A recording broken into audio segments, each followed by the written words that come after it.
So thank you very much for introduction, and thank you very much for your invitation. It's a great pleasure to be in such a great venue in front of nice people. And I know outside is a lot of wine, and so the evening will be nice. And really, yeah, PRRS is my passion. I must say that. And I try to remember when I started to work with PRRS, and that was 22 years ago. Yes, I went to the States, to Ames, Iowa, to work with Bill Mengelin, who probably most of you know.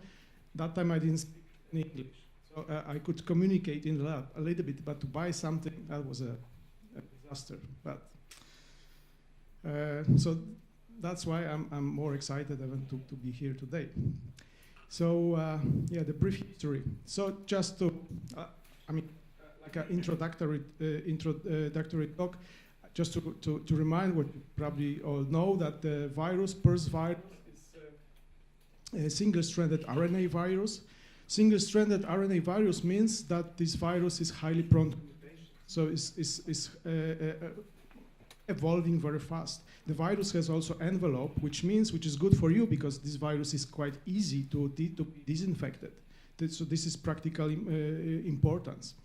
And this virus belongs to Arterioideae family and the genus that contains different viruses of different level of pathogenicity. And in this virus, in this genus, we have simian hemorrhagic fever virus, which is causing up to 100% mortality in infected monkeys for just during 1 week following infection. So extremely virulent virus.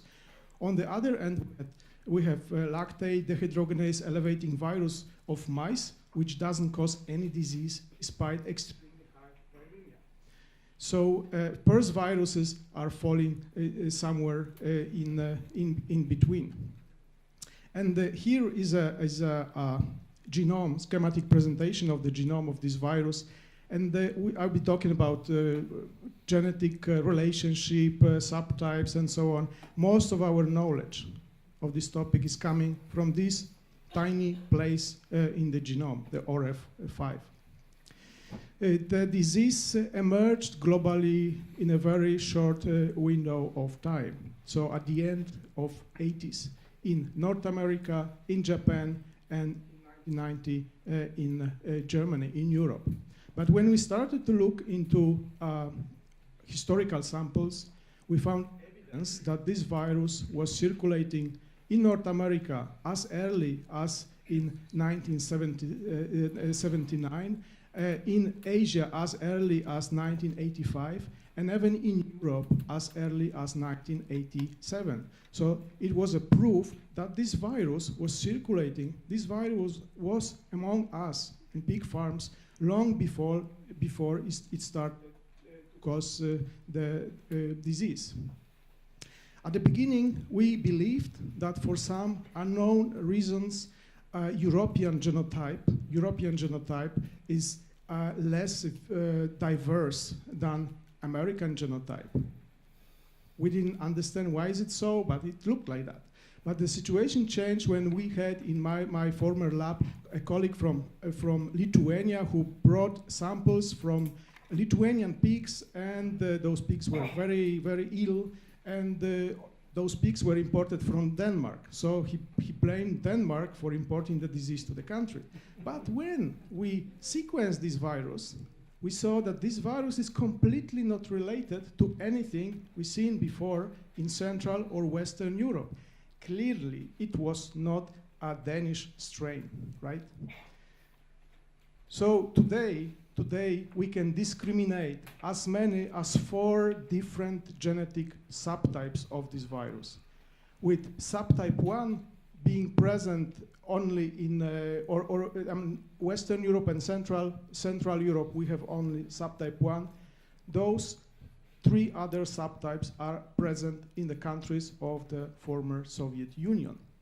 But we should be careful about talking about subtypes and blaming one subtypes against the other for more or less disease, because these viruses can recombine. They can exchange fragments of the genome and generate new entities. And as I said at the beginning, we are basing our classification of the strains mostly on this very, very tiny part of the genome. So do not overestimate this. Well, Western Europe, the subtype 1, it's also highly diverse. So this is a work from Hong Kong, where the authors identified at least 12 different genetic clades only in the strains of subtype 1, which are in Western and Central Europe. And a very important statement I want to make clear. Vaccine efficacy or cross-protection between different strains cannot be predicted based on partial or even complete genome comparison. So you cannot expect that a given vaccine will work better against this or that strain. It doesn't matter. It is important only for epidemiological studies. These are pictures from one of my older papers from 2006 when we analyzed strains from Belarus and Lithuania, and the different genotypes from this phylogenetic tree are labeled in different colors on this map. So you can see that there is a very sharp border between the area of low diversity and a high diversity. And those Polish strains are exactly the same as in Spain or the UK or Denmark or wherever in Western Europe, right? So it was clear by then that these viruses did not emerge in the area of Central Eastern Europe. Those strains on both sides of the border were brought to this area from different sources. I started to look at the history of pig production in the eastern part of Europe, and because the most diverse strains are present in the countries of the former Soviet Union, I did some research on the pig production in the Soviet Union, and I found a lot of evidence that in the western part of Russia, a lot of breeding programs were being done by crossing Western European or North American breeds with the breeds, aboriginal breeds from Central Asia, from Caucasus, or from different parts of Russia. So this, for sure, could enable the virus that was already maybe spread in small or isolated areas, the virus to spread across European part of Russia, Soviet Union, and eventually further the West. So now this is the map that I believe for today it shows the true situation regarding the spread of different genetic subtypes of this virus. We have eastern part with subtypes 1, 2, and 3, and 4, and then we have the western part of Europe with just subtype 1. But we cannot be sure, I believe, that this is the true picture. Are our PCR methods properly validated to detect all those exotic strains? I don't know. Are we sequencing enough strains across Europe to know for sure what is circulating in our pigs? The answer is no. We don't do that enough in terms of numbers. And this is a paper from describing the ring trial that was organized by FLI in Germany, where we compared different kits, commercial kits and laboratory methods used by different labs to detect a specific set of strains that was representing the virus diversity we knew at that time. And the conclusions were not very promising. None of the assays or commercial kits used in the ring trial could identify all different burst strains with optimal analytical and diagnostic sensitivity. And to achieve maximum safety in the molecular diagnosis, doesn't seem to work, yeah? Okay. In the molecular diagnosis of burst, the combined usage of different assays or kits are highly recommended. So it means bad news for diagnostic laboratories, it means bad news for veterinarians and for farmers, who should pay more money to do the diagnosis of virus by PCR, which is basic technique. And just a summary of this study, and the yellow spots, yellow cells mean false negative results. Those false negative results were seen in different strains, also from Germany, but most of them were found in PCRs to detect Eastern European strains. And particularly one strain, Bor from Belarus, subtype 2, was detected only by less than 70% of the RT-PCR assays. That's not a lot. So we could easily miss this virus with many, many commercially available kits. Another aspect of virus diversity in Europe.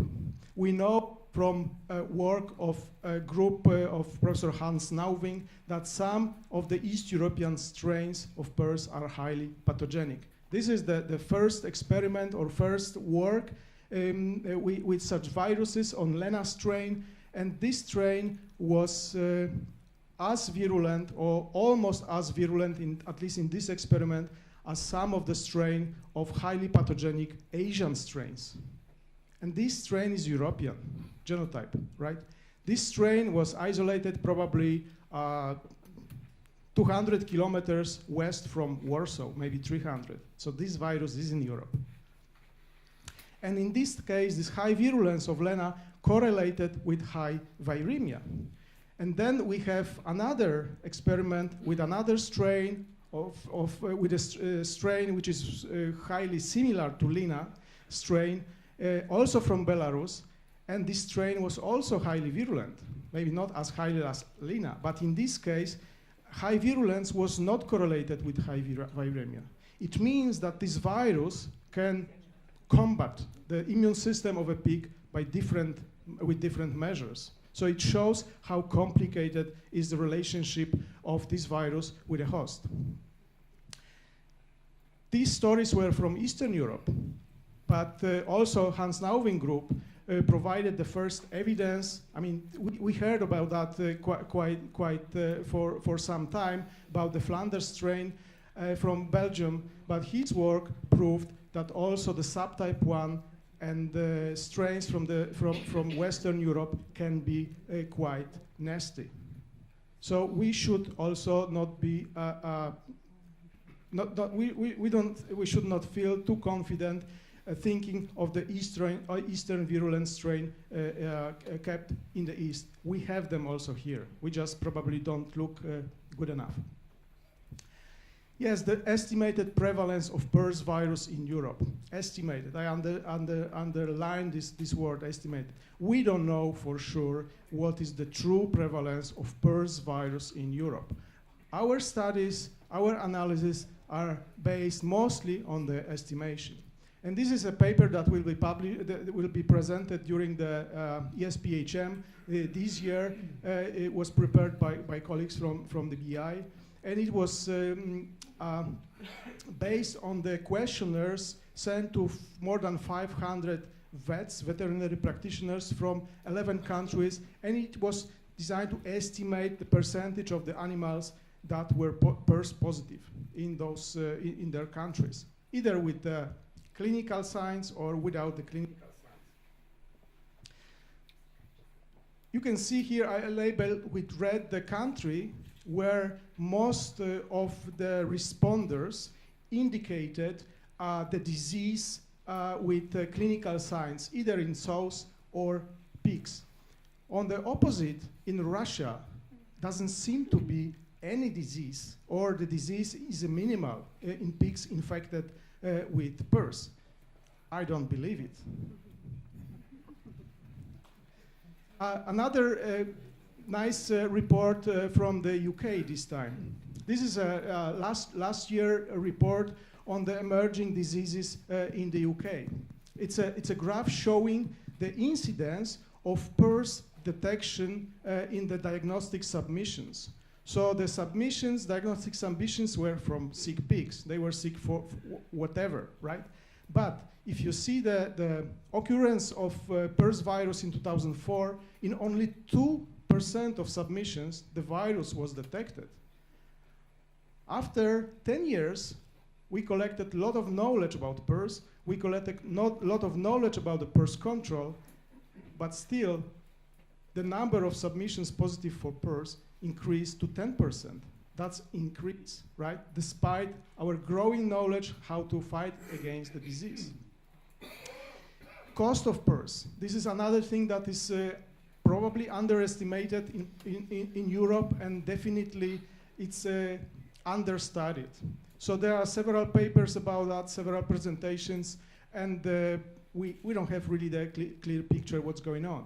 And this is one of those data from 2007 from France, from Brittany, in this study, the losses due to PRRS were compared in low infection or stable farms and high infection or unstable farms. And the losses in 2007, at least in Brittany, were ranging from 17 euro to 62 euro per sow, or 1.9 to 3.4 euro per 100 kilogram of carcass. Another example of a paper on economic analysis of PRRS from the Netherlands. And in the Netherlands, also the studies, like the French study was performed in 6 farms of each type. The Dutch study was performed in 9 farms only, so very, very limited. But the economic impact of PRRS outbreaks in Dutch sow farms varied from 59 to 379 per sow in each outbreak. In this time, it was acute outbreak. As another study from BI, I got this data from Paul Rathjen, and this is again estimation of the impact of PRRS virus in 2013 in 10 different European countries and in Russian Federation.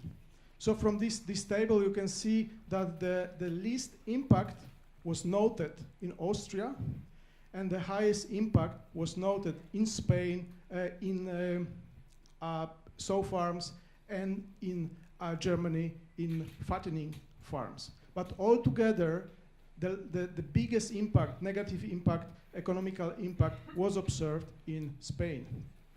And if you break those data for sow inventory or number of marketed pigs, the countries that are mostly affected by PRRS, I cannot see it, but this is Spain, Belgium, and Italy in sows, and those same countries plus the Netherlands regarding pigs. So in those countries, PRRS seem to be causing a lot of problems. Surprisingly, Denmark doesn't seem to be that much economically affected.